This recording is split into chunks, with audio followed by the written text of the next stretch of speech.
And today in Madrid, amazing win by Hikaru Nakamura against Firouzja round 10.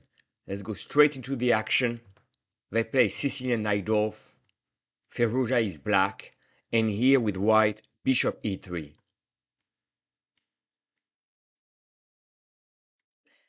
And in this position, Hikaru takes the knight, and the normal move would be queen takes f6. Now Hikaru would take, and after castling, building the classic c4, e4 to control d5. But here black would have f5, and there's enough counterplay for black and a healthy position here. Instead, g takes f6 played. Black is trying to say maybe the king will stay in the center and I'm gonna attack if white castled. But here Hikaru just play normal chess, and here d5 is played, and Firouzja thought that it would have a lot of play. Rook g8, the queen is in d5, the ending would be okay because he would target the c4 pawn. But here Hikaru is keeping the queen on the board, queen e2. And then on move 20, b5 played, very classic. When white has a c4 pawn, black is trying to challenge the center. But here c5 is played, closing the c5, and you can see that king here is gonna be in danger because of this pawn structure. And here 94 played by Alireza. The idea would be, well, if you take that knight, the rook is hanging here. But Hikaru says, I can give up the exchange. Taking the knight, and now knight f5.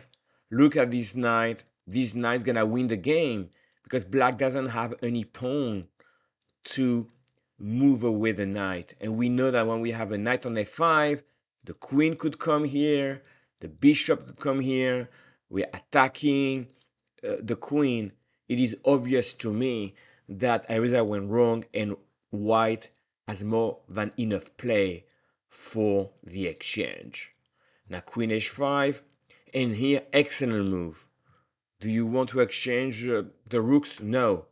Rook a1 attacking a6. Of course, black's defense. Now bishop h6 plays to exchange the knights. Obviously, if you were to exchange, you have a fork over here. And if you go with the king, rook a3, check, this is game over. So here, Alireza tried to defend, and here rook a3, rook lift. The rook comes to g3, you have some threat over here, and it's very hard to defend. In this position, Alireza played queen b4. He had very few minutes left on the clock on move 28. But no matter what, he's losing. Let me show you how. If he takes the bishop and try to defend f7, you take, and this is completely winning for white. If instead here he tried to do rook d7, you take, and you're also winning. And lastly, here on rook a3, if you try to defend f7, that pawn, you take, queen h6. Attacking f8, you're threatening checkmate here, and if the rook moves, boom, queen f6, win the game. So essentially, black is lost here. And in the game, queen b4 is tried, but taking, queen h6, the same theme. Attacking the rook, threatening checkmate.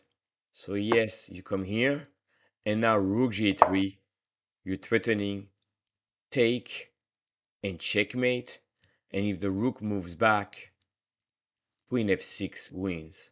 So Firouzja tried that move, and after that, black resigned. Yeah, you can give a check, or you can even give a check like that. But after the king moves away, you can defend against the checkmate over here. So on rook g3, that's a winning move. And it all started with that very questionable choice of g takes f6. c5 was excellent choice by Hikaru. And once he put the knight on f5, everything is logical. In this position, move 24 is already lost, and for Hikaru, no problem to convert. So showing that experience at the top, Hikaru's being number 2 in the past, prevailed against a very talented but still inexperienced Alireza Firouzja. So nice win by Hikaru, bouncing back after a loss against Rajabov in round 9. I'll see you in the next video.